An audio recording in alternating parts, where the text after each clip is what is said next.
Hey parents and guardians and grandparents and aunts and uncles or whoever is watching this that has a kid in their life in Mission Kids. I am Becky Baker, I am the director of Mission Kids, and wanted to chat for just a minute about church at home. So when we started Church at Home in March, it was like a temporary fill-in thing that we were like, we just want to equip parents to do something with their kids to keep church going at home. And here we are in August, still doing church at home. And so I want to cast some vision for what this experience could look like for you and for your family this fall. We know we are committing to that. Mission has decided not to gather again until 2021. So I want to leverage your opportunity a little bit to be able to speak into your kids' spiritual lives.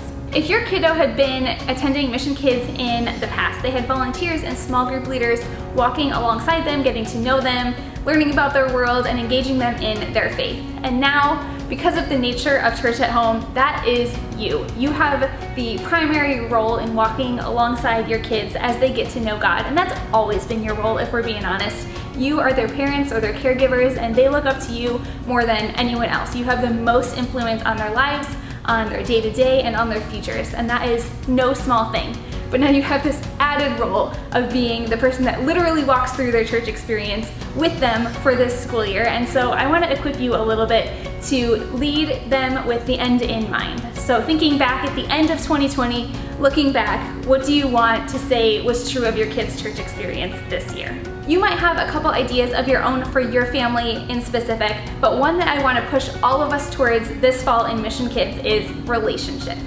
As we strengthen our relationships with each other in our family, that can become a reflection of a kid's relationship with God. Some practical ways we can do that together this fall are, the first way we can do that is by imagining the end. So what do you want this fall experience to look like for your family? What could it look like for you to walk alongside them in their faith, to engage these Bible stories and these big Bible truths together? How meaningful might that be for their faith as they build this foundation? Second, make it personal. We know a lot about kids in general and Mission Kids, but no one knows your kid better than you. And so lean into their interests and their strengths and the way that their brain works and meet them there with stories and narratives and truths about God. Third, create a rhythm.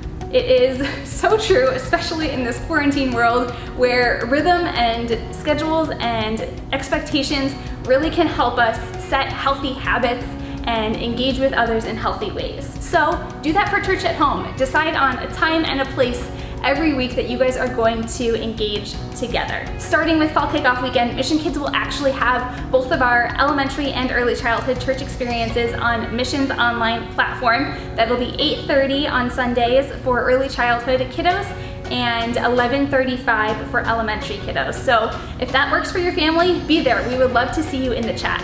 But even if it doesn't, find a specific, consistent time every single week where you and your kids know that it's church time. And fourth, widen the circle.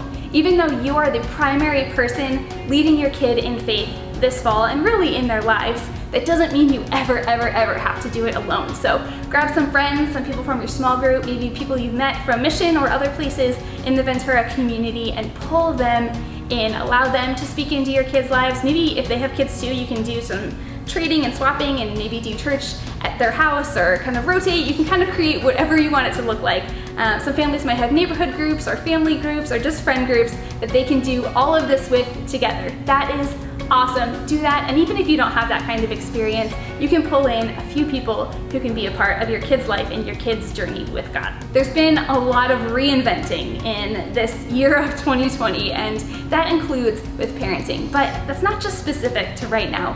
We are always having to reinvent the way we engage kids because they grow up and they need different things in different seasons and different phases, and so we meet them where they're at. So take some time at the beginning of this school year to really think through where your kid is, what your kid needs, what you might need to change about some of your schedules or your rhythms or just the way you interact with your kid to meet them where they are now. We promise it won't be wasted time. And my favorite thing about you getting to do church at home with your kid is that you can model your own faith to your kid. Sometimes it can be hard to have conversations with kids or with anybody really about faith and about what it means to follow God and to trust and believe in the hope we can have in Jesus. But this gives you such an easy open door to engage your kids faith. Instead of asking them what they did in Mission Kids or what they've been learning, you can just be in it with them. You can watch the videos. We have discussion questions for you right there. You can do the crafts and projects and activities together and show your kid how you trust and believe and hope in God. That is huge. So, my encouragement to you as a parent or caregiver is to do church at home with your kids this fall. You don't have to know anything. You don't have to be a Bible expert. You don't even have to be that far beyond your kid in your faith journey to just do it with them. Just watch the videos, just participate, and just be present with your kid as they get to know God. And Mission Kids is here to support you the entire way, so please feel free to reach out to any of us on staff. We'd be happy to answer any questions or point you to any resources or materials that may be helpful. You're not alone. We are in this together.